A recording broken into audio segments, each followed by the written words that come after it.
Hey guys, we're going to do step 4.1. Step 4.1, we're basically just taking the top part. Let's see if I can show you what we're doing here. So this is the bottom part, right? This is what holds all the computer mechanism, or like kind of like the motherboard and all that, keyboard, and the top part we just finished creating.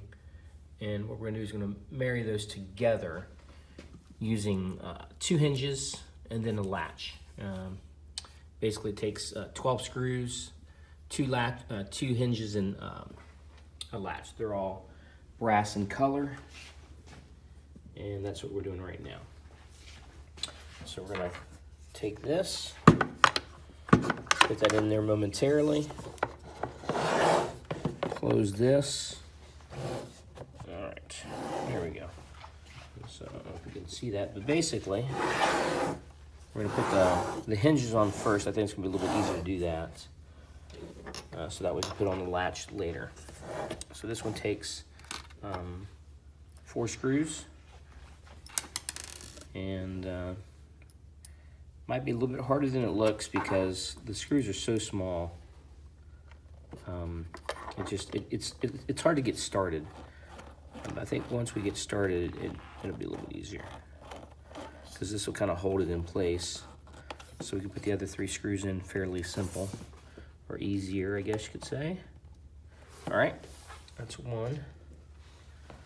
And so I just keep doing that until I get all 4 in there.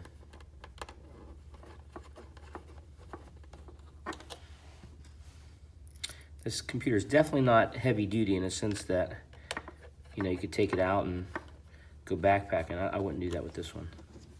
But I do like the wood exterior, and I just like it because it's different, you know? It's not every day you build a computer like this. And I really wish I could have had every student put their hands on this and actually put it together themselves, but with just having one computer for demonstration for the classes that we have here, it's just best that I do it, so that way nobody feels left out or slighted. And plus, if you do this on YouTube, everybody can see how it's built. I just wish you could put your hands on it and actually do it yourself. That's really the best way to learn, is doing things yourself. I think it's why, in a lot of ways, teachers tend to learn more, I think, than a lot of their students. Because we have to not just know the subject, but we have to learn how to teach it. What's the best practices of teaching this method versus that method, and you know, what works for this student may not work for the other student. So we're constantly learning from what we do or what we fail to do.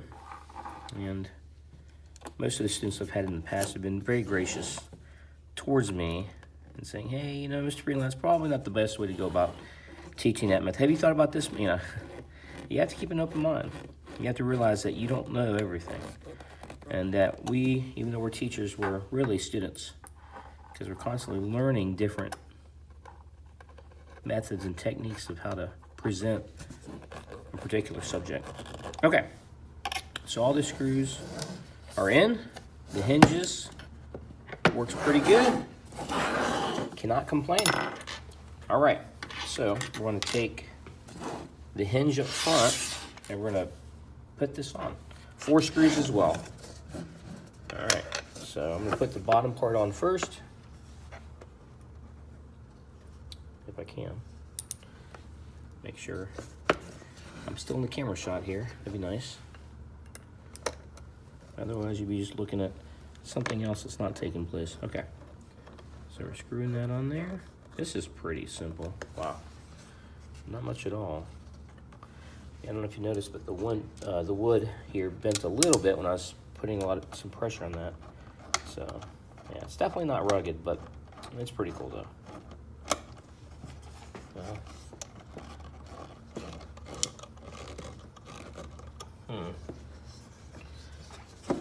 It's kind of weird. I didn't feel like it really went in that well. We'll find out. I guess the more I use it, we'll see if that stands the test of time. If it doesn't work, I'll just have to replace that one screw and get a different one in there, but it just didn't feel right. I feel like it never actually screwed in place that well.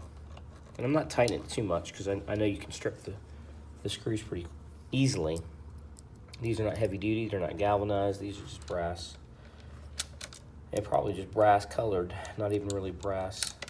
No, there we go. That was bound to happen. My big fingers have a hard time holding small screws in there. Okay. There we go. Man. Let's watch Mr. Freeland do this. Okay. Eventually I'll get there. And I apologize for those who are watching. Like, Mr. Freeland, get it together, man. Get the screw in there. What's wrong with you? Okay. There we go. I think I got it. There we go. Okay. All right. That part's done. So we got the wires. We're going to connect that to the bottom part. This is going to come down. This actually can open as well, this bottom part. But basically that comes together like this. And we can, well, close it, I guess. Cool. Awesome sauce. All right. Well, I hope you enjoyed it. We're going to do the next step shortly. God bless.